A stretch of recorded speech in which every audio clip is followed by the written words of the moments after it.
नमस्कार, स्वागत है आपका जी बिजनेस में। मैं हूं दीपक डोभाल और आप देख रहे हैं आपकी खबर आपका फायदा। इन्फोसिस के नॉन कॉम्पीट क्लॉज ने आईटी सेक्टर में हलचल मचा दी है। आप कह सकते हैं भूचाल आ गया है। दरअसल कंपनी ने बढ़ते एट्रिशन को रोकने के लिए अपने एम्प्लॉइज के ऑफर लेटर में एक कड़ी शर्त जोड़ दी है। अब इसके मुताबिक अगर कोई इन्फोसिस की नौकरी छोड़ता है, ध्यान से सुनिएगा, अगर कोई इन्फोसिस की नौकरी छोड़ता है तो उसकी जो कॉम्पिटिटर कंपनीज है, प्रतिद्वंदी कंपनियां हैं, उनमें वो 6 महीने तक ज्वाइन नहीं कर सकता है, उनमें वो काम नहीं कर सकता है। ये अजीबोगरीब शर्त कहा जा रहा है कि आज की नहीं है, पहले की है, लेकिन ये शर्त कर्मचारियों के हितों की पूरी तरह से उसके खिलाफ है। अब ये मामला पहुंच चुका है लेबर मिनिस्ट्री में। आज हम इस पर चर्चा करेंगे, समझेंगे कि ये नॉन कॉम्पीट क्लॉज कितने जायज हैं। अगर ये पहली बार नहीं है, बहुत पहले से है, तो ऐसे क्लॉजेस के होने का औचित्य क्या है, यह भी समझने की कोशिश करेंगे। साथ ही एक्सपर्ट से जानेंगे कि आईटी सेक्टर में ये जो एट्रिशन रेट बढ़ रहा है, क्योंकि सारी कहानी ये एट्रिशन के फ्रस्ट्रेशन ही है, वो हमने टॉपिक का नाम ही आज ये रखा है अपने शो का। ये एट्रिशन के फ्रस्ट्रेशन में कंपनियां अगर ऐसा कर रही हैं, तो फिर एट्रिशन रोकने के लिए कुछ उपाय कीजिए ना। ऐसे उटपटांग क्लॉज जोड़कर क्या मिलेगा, चर्चा करेंगे खास मेहमानों के साथ। लेकिन पहले ये रिपोर्ट देखिए, लौट रहे हैं मेहमानों के साथ।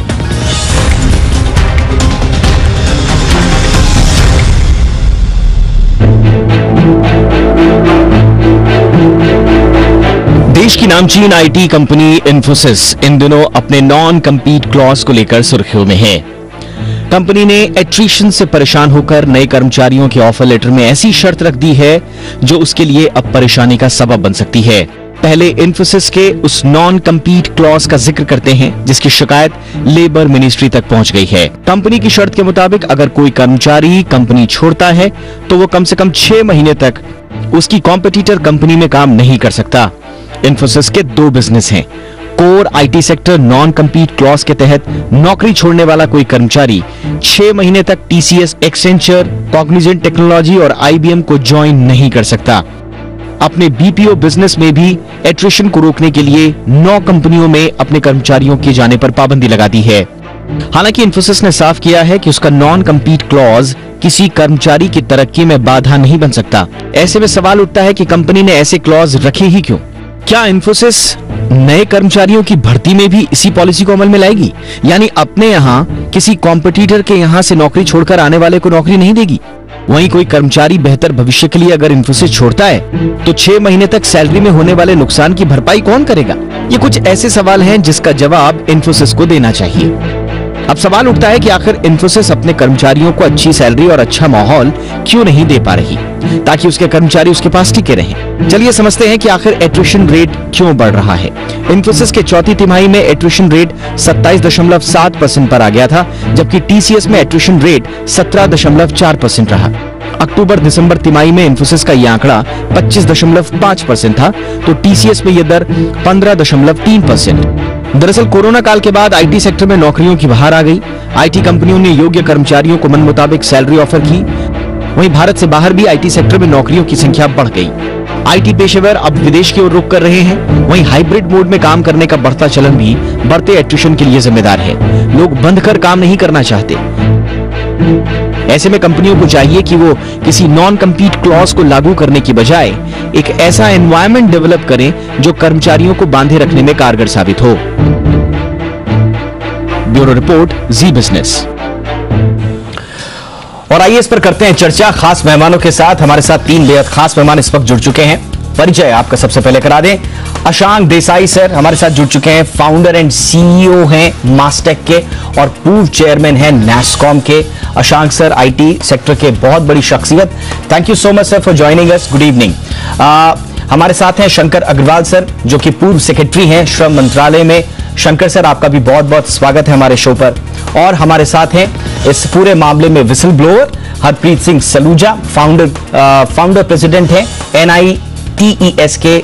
बहुत बहुत स्वागत है आपका हरप्रीत हमारे शो पर भी। हरप्रीत, मैं आपसे ही चर्चा की शुरुआत करना चाहूंगा। ये आपको लेबर मिनिस्ट्री को शिकायत करने की आवश्यकता क्यों पड़ी? और कहा तो ये जा रहा है कि ये क्लॉज कोई पहला नहीं है, बहुत सालों से ये क्लॉज है, तो अब आपको ऐसा क्या लगा या आपके पास ऐसी क्या शिकायतें आई कि अब आपको लेबर मिनिस्ट्री तक जाना ही पड़ेगा? सबसे पहले धन्यवाद दीपक जी आपका और जी बिजनेस चैनल का, जिनके माध्यम से आज हम आईटी सेक्टर के एम्प्लॉइज 6 मिलियन से ज्यादा आईटी सेक्टर एम्प्लॉइज भारत में कार्यरत है और उनके सबके हितों के लिए आपने इस चर्चा का मतलब आपने ये चर्चा रखी है, इसके लिए मैं आपको हार्दिक धन्यवाद देता हूँ सभी एम्प्लॉइज की तरफ से। पोस्ट कोविड एरा जिसको हम कह सकते हैं, या जनवरी 2022 के बाद की अगर हम बात करें तो मार्केट में एक सडन राइज था डिमांड का। आईटी सेक्टर एम्प्लॉइज में जो सेक्टर है वहां पर एम्प्लॉइज की बहुत ज्यादा डिमांड बढ़ गई अचानक से टैलेंट की। तो जब टैलेंट की डिमांड बढ़ी तो एम्प्लॉइज जो समझ लीजिए XYZ कंपनीज में काम कर रहे हैं उन्हें काफी हाइक्स के ऑफर आने लगे कि अगर वो दूसरे ऑर्गेनाइजेशन को ज्वाइन करेंगे तो उन्हें 40%, 50%, अप टू 60% हाइक्स भी ऑफर होने लगी। तो जब एम्प्लॉइज रिजाइन करते थे तो इन्फोसिस कंपनी में क्या हो रहा था कि HR जाके एम्प्लॉइज को पूछने की कोशिश करता था कि भाई आप क्यों रिजाइन कर रहे हैं, आप नौकरी छोड़ के क्यों जा रहे हैं। तो उसके जवाब में इन्फोसिस का एम्प्लॉई जो नया ऑफर लेटर मिला है वो कंपनी को जाके HR को दिखाता था कि ये देखिए मुझे इस कंपनी से इतना ऑफर मिला है, अगर आप इस ऑफर के रिलेटेड इतना हाइक मुझे दे सकते हैं, मैच कर सकते हैं तो हम आपके पास रुकने के लिए तैयार हैं, अदरवाइज मैं दूसरी कंपनी ज्वाइन करने जा रहा हूं। तो over a period of 5-6 month, पिछले 5-6 महीने से ये पूरा इंडस्ट्री में ट्रेंड बना। सिर्फ इन्फोसिस की बात नहीं है, हर कंपनी में यही हो रहा था। लेकिन बिल्कुल US में द ग्रेट रेजिग्नेशन चल रहा था, हमारे यहाँ द ग्रेट एट्रिशन चल रहा था। यस जी जी जी जी। तो जब कंपनी 5-6 महीने तक तो पैकेज को मैनेज करने की या उसको मैचअप करने की कोशिश करते रहे, लेकिन उसके बाद भी 28% क्रॉस जब इन्फोसिस का एट्रिशन रेट कर गया और वो मतलब उनके जो प्रॉफिट मार्जिन हैं, क्योंकि एम्प्लॉइज की सैलरी बढ़ाते जा रहे हैं एक तरफ से तो दूसरी तरफ से प्रॉफिट मार्जिन उनके घटते जा रहे थे। तो उन्होंने क्या किया, जब एम्प्लॉइज जाकर मीटिंग में बताने लगे कि मुझे दूसरी कंपनी का ऑफर मिला है, तो लास्ट मतलब पिछले महीने में उन्होंने ये नॉन कॉम्पीट एग्रीमेंट निकाल के जो 5 साल 6 साल 7 साल पुराना एम्प्लॉयज उनके सामने रख दिया कि ये 5 आईटी की कंपनियां हैं जिन्हें आप ज्वाइन नहीं कर सकते नॉन कॉम्पीट एग्रीमेंट के इसके तहत। तो इसलिए जब ये कड़ाई से इसका एनफोर्समेंट होने लगा तो एम्प्लॉइज की शिकायत हमारे पास में आई। अच्छा, इसका एनफोर्समेंट भी होने लगा? राइट टू लाइवलीहुड, इसका एनफोर्समेंट भी हुआ है? जी हाँ जी हाँ। जी हाँ, तो उन्होंने क्योंकि एम्प्लॉइज जब उनको मैच कर रहे थे या ऑफर लेटर जाकर दिखा रहे थे कि हमें XYZ कंपनी में इतना ऑफर मिला है, तो सैलरी बढ़ाने के बजाय या उनको बेनिफिट्स देने के बजाय कंपनी ने उनके सामने नॉन कॉम्पीट एग्रीमेंट सामने रख दिया कि आपने भाई साहब ज्वाइन करते टाइम ये एग्रीमेंट हमारे साथ में साइन किया है, इसमें 5 कंपनीज मेंशन हैं और इन कंपनीज को आप अगर ज्वाइन करेंगे तो पहली चीज जो लीगल रिपरकशंस होंगे वो आपको फेस करने पड़ेंगे। दूसरी चीज, हमारे साथ दीपक जी इंडस्ट्री में एक बैकग्राउंड वेरिफिकेशन का बहुत स्ट्रिक्ट प्रोसेस है। बिल्कुल, आप X कंपनी छोड़ के Y कंपनी में जाएंगे तो विदाउट बैकग्राउंड चेक आपको नौकरी मिलेगी नहीं। तो कंपनी ने सीधा रख दिया, दो क्लास सामने रख दिए कि अगर आप ये कंपनी छोड़ के दूसरी में जाएंगे और अगर हमने ऑफर लेटर में ये लिखा हुआ है मेंशन कि इनको आप नहीं ज्वाइन कर सकते तो आपका बैकग्राउंड वेरिफिकेशन नेगेटिव हो जाएगा। और आईटी सेक्टर में ब्लैक लिस्टिंग एक सबसे बड़ा वेपन है आईटी कंपनीज के पास में। मैं आपके पास ऑन रिकॉर्ड बताना चाहता हूं कि नेस्कॉम और NSDL के पास में एक आईटी कंपनीज के एम्प्लॉइज का डेटाबेस है अक्रॉस इंडिया। तो नेस्कॉम तो सर इसके लिए जो उनकी कंपनीज मेंबर बनना चाहती है उनसे तो वो लोग मेंबरशिप फीस ले रहे हैं तगड़ी और उनको दे देते हैं मेंबरशिप, और साथ में हमारा जो डेटाबेस है वो उनको एक्सेस कर देते हैं। उसमें हमारे एजुकेशन के क्रेडेंशियल्स है, हमारे आधार कार्ड है, पैन कार्ड है, बैंक से रिलेटेड डॉक्यूमेंट है। ठीक है हरप्रीत, इस पर बाद में आएंगे, लेकिन ये एक इंपॉर्टेंट इश्यू है। लेकिन पहला, अभी हरप्रीत इस पर आएंगे बाद में, लेकिन पहला मैं शंकर अग्रवाल सर आपके पास आना चाहूंगा। कंपनियां आप देख रहे हैं, आपके सामने एविडेंस है, सलूजा साहब के पास बहुत सारी शिकायतें आई हैं, इनका ये दावा है और लेबर मिनिस्ट्री के पास ये गए हैं। लेबर मिनिस्ट्री ने बाकायदा नोटिस भी जारी किया है, बातचीत के लिए बुलाया भी है। ये प्राइमा फेसी साफ तौर पर लग रहा है कि एट्रिशन को रोकने के लिए जब कोई चारा नहीं बचा तो सीधे सीधे एम्प्लॉई को धमकाने की कोशिश की जा रही है, अगर मैं सही शब्द का इस्तेमाल कर रहा हूं। ये सर तमाम लॉज, तमाम रूल ऑफ लॉ होने के बावजूद क्या कंपनियां ऐसा कर सकती हैं सर? और क्या इस तरह के क्लॉज का कोई औचित्य कानूनी आधार पर लेबर मिनिस्ट्री की गाइडलाइंस के तहत है सर? शंकर अग्रवाल सर, मैं आपसे समझना चाहूंगा। पहली बात तो ये हमको देखना पड़ेगा कि क्या ये नॉर्मल एट्रिशन है या प्रीडेटरी ऑफर्स। क्या हो गया है कि इस समय सडनली देश में बहुत सारे आईटी प्रोफेशनल की आवश्यकता है। समहाउ हमारे पास योग्य और ट्रेंड आईटी प्रोफेशनल नहीं। मान लीजिए मेरी एक कंपनी है, मैंने अपनी कंपनी में एक आईटी प्रोफेशनल को लिया, उसको 6 महीने ट्रेन किया और 6 महीने के बाद एक दूसरी कंपनी जो मेरे ही साथ कम्पीट करती है वो एक प्रीडेटरी ऑफर दे देती है, जितना मैं पैसा दे रहा हूँ उसे 1.5 गुना पैसा दे देती है। तो मैंने जो उसको 6-8 महीने की ट्रेनिंग दी, उसको समझाया सिखाया, वो सारा मेरा वेस्ट हो जाता है। तो ये नॉर्मल एट्रिशन नहीं है, ये प्रीडेटरी ऑफर्स हैं जो कंपीटिंग जो कंपनीज है वो देती है। और इस मैल प्रैक्टिस को रोकने के लिए जरूरी है कि सारे इंडस्ट्री वाले एक साथ आए और एक ऐसा सिस्टम डिसिप्लिन क्रिएट करें जिससे ये प्रीडेटरी ऑफर्स नहीं हो और लोग बाग ये जो एक जगह से दूसरी जगह जाते हैं इसको एक्सप्लॉइट नहीं करें। नहीं सर, बट सर ये तो ये आप एक पहलू की बात कर रहे हैं, मैं कर्मचारी के हिसाब से बात कर रहा हूं। मैं भारत में रहता हूं, मुझे जीने का, लाइवलीहुड का अधिकार है, कॉन्स्टिट्यूशन ऑफ इंडिया ने दिया है। मैं अपना रोजगार कहीं भी करूं, 6 महीने में मैं नौकरी बदल दूं, 1 साल में मैं नौकरी बदल दूं। कंपनी कौन होती है ये कहने वाली कि आप अगर वहां जाएंगे तो जेल में डाल देंगे या आपका बैकग्राउंड हम आपको ब्लैकलिस्ट कर देंगे और आप 4 कंपनियां 6 कंपनियों में नहीं जाएंगे, 6 महीने घर बैठे रहेंगे। ये कंपनी कौन होती है सर कहने वाली? ये जब आप किसी कंपनी के साथ एम्प्लॉयमेंट करते हैं तो इट इज अ कॉन्ट्रैक्ट और उस एम्प्लॉयमेंट कॉन्ट्रैक्ट के तहत जो भी टर्म्स एंड कंडीशन है वो आपको अडेयर करनी पड़ेगी। ठीक है। अगर कोई टर्म्स एंड कंडीशन ऐसी है जो हमारे existing rules regulation and law के विपरीत है तो वो नहीं कर सकते हैं। लेकिन अगर ये हमारे एग्जिस्टिंग रूल्स रेगुलेशन के अनुरूप है तो सर्टेनली इसको इम्प्लीमेंट कर सकते हैं। आप गवर्नमेंट में देखिए, आप गवर्नमेंट में नौकरी जब छोड़ते हैं तो आप 1 साल तक दूसरी जगह कहीं काम नहीं कर सकते। कल बोलेंगे कि साहब ये तो आपके मानव अधिकारों का हनन है, ऐसा नहीं होता है। This is the term and condition of the contract, that employment contract. Secondly, हम ये नहीं कह रहे कि ये जितने भी बट सर एक सरकारी कर्मचारी को ये तो नहीं कहा जाता है ना सर कि अगर वो जल निगम की नौकरी करता है तो तुम 6 महीने 1 साल तक पीडब्ल्यूडी की नौकरी नहीं करोगे या तुम दूसरे उस पर नहीं, ऐसा तो सर अगर मैं गलत हूं तो आप मुझे दुरुस्त करें सर।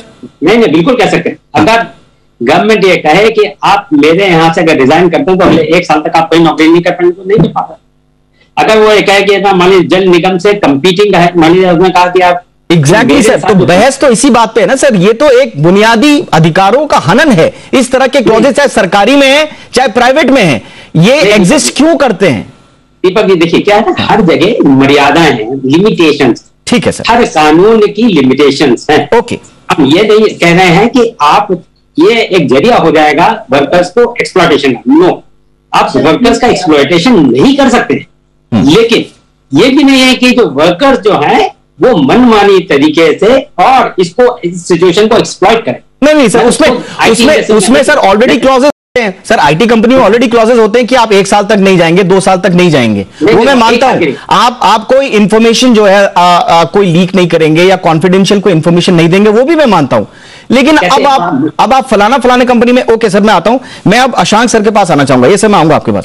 अशांक सर, ये सारा का सारा खेल सर हो रहा है एट्रिशन के लिए। आपका अनुभव क्या कहता है सर, क्या एट्रिशन को रोकने के लिए और कोई डेमोक्रेटिक या और कोई बेहतर समझदारी भरा कदम नहीं हो सकता है बजाय इस तरह के क्लॉज को इन्फोर्स करने के? अशांक सर देखिए, आप जो जब ये क्वेश्चन पूछ रहे हैं, आईटी इंडस्ट्री की थोड़ी हिस्ट्री की मैं बात करना चाहता हूं। Sure sir. एक ओवरऑल नेशन की जो आईटी इंडस्ट्री में बढ़ोतरी हुई है 30 साल में, इसकी बात करना चाहता हूं। जब 20-25 वर्ष पहले जब आईटी इंडस्ट्री का साइज करीबन 1 बिलियन भी नहीं था, आज 100-200 बिलियन है, 200 गुना बढ़ गया है। तभी एम्प्लॉइज थे शायद 5 लाख 10 लाख। तब से आईटी इंडस्ट्रीज ने अट्रैक्ट करके एम्प्लॉइज को इतना अच्छा करियर दिया है, इतना अच्छा वर्किंग एनवायरनमेंट दिया है, इसी के लिए आईटी इंडस्ट्री आज आगे जा सकी। ऐसी बात नहीं है कि आईटी इंडस्ट्री बढ़ गई सिर्फ डिमांड अच्छा था इसलिए जी। उन्होंने मैनेजमेंट ऑफ पीपल जो था उसका एक एग्जाम्पल दिखाया नेशनल लेवल पे। मैं एक कंपनी की बात कोई नहीं करना चाहता हूँ यहाँ, मैं एक आईटी इंडस्ट्री की बात करना चाहता हूं। तो जब आईटी इंडस्ट्री पे ऐसा कोई बात होती है तो मुझे ऐसा लगता है कि बराबर नहीं है। आईटी इंडस्ट्री ने एट्रिशन कम करने के लिए बहुत सारे इनिशिएटिव्स लेती है, आज भी लेती है और 10 बरस पहले भी लेती थी। ऐसे नहीं है कि हम आईटी इंडस्ट्री में सिर्फ कॉन्ट्रैक्ट का यूज करके लोगों को प्रिवेंट करते हैं। आज आईटी इंडस्ट्री में 5-6% इन्वेस्टमेंट होता है ट्रेनिंग पे, आप पे ध्यान रखना चाहिए। आज इतना टेक्नोलॉजी चेंज हो रही है कि 3 महीने में आप ऑब्सोलेट हो सकते हैं। तो इन्हें इन्वेस्टमेंट कौन करता है? आईटी इंडस्ट्री करती है। आज एक वर्किंग एनवायरनमेंट जब कोविड हुआ तब बहुत सारी मुश्किलें आई, लोग घर से काम करने लगे। अब मैं मास्टेक की बात करूंगा 1 मिनट के लिए। हमने इतने सारे प्रोग्राम किए for life, work life balance के लिए, मेडिटेशन के लिए, सोशल लाइफ के लिए, योगा और जिम बढ़ाने के लिए। क्योंकि हम सब लोग एम्प्लॉइज की परवाह करते हैं। और एब्सोल्युटली सर, हमारी समय समय पर आपसे उस दौरान बात भी हुई थी कि वर्क लाइफ बैलेंस को कैसे बेहतर किया जाए। आपसे देना चाहता हूं कि कॉन्ट्रैक्ट की एक बात है, ये ही बात लेके हम एट्रिशन कम नहीं करना चाहते हैं। ये बात आपने ध्यान में रखना चाहिए।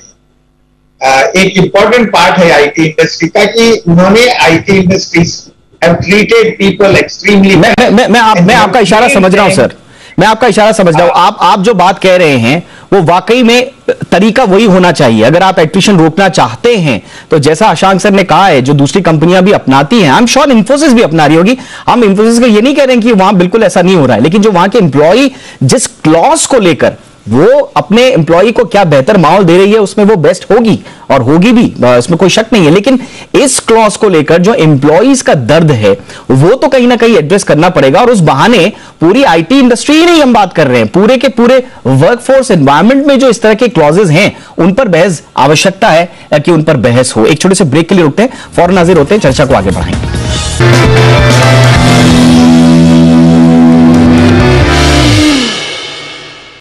ब्रेक के बाद आपका स्वागत है। यह चर्चा को फटाफट आगे बढ़ाते हैं। इससे पहले कि मैं हरप्रीत के पास आऊं, मैं शंकर अग्रवाल सर के पास आना चाहता था, लेकिन हरप्रीत मैं अब आपके पास आना चाहूंगा। हरप्रीत, अब आपने दलील सुनी, शंकर सर भी कह रहे हैं कि गवर्नमेंट में भी ऐसे क्लॉजेज हैं कि अगर आप उन क्लॉजेज को फॉलो करें तो ये जस्टिफाइड लग रहा है जो इन्फोसिस ने किया है। अब आपका इस पर क्या कहना है? इसी देखिए दीपक जी, मैं उनकी बात से सहमति तो नहीं जता सकता, क्योंकि जो गवर्नमेंट है उसमें भी डेप्यूटेशन बेसिस के ऊपर एक डिपार्टमेंट से दूसरे डिपार्टमेंट के अंदर वैकेंसीज निकलती है और वो फाइल भी करते हैं और एम्प्लॉयज ज्वाइन भी करते हैं। दूसरी चीज, जो सेक्शन 27 है इंडियन कॉन्ट्रैक्ट एक्ट 1872 का, वो क्लियरली ये कहता है कि अगर आप किसी भी पर्सन को लॉफुल प्रोफेशन, ट्रेड या बिजनेस करने से रोकते हैं तो वो आपका जो कॉन्ट्रैक्ट है वो ही वॉइड हो जाता है।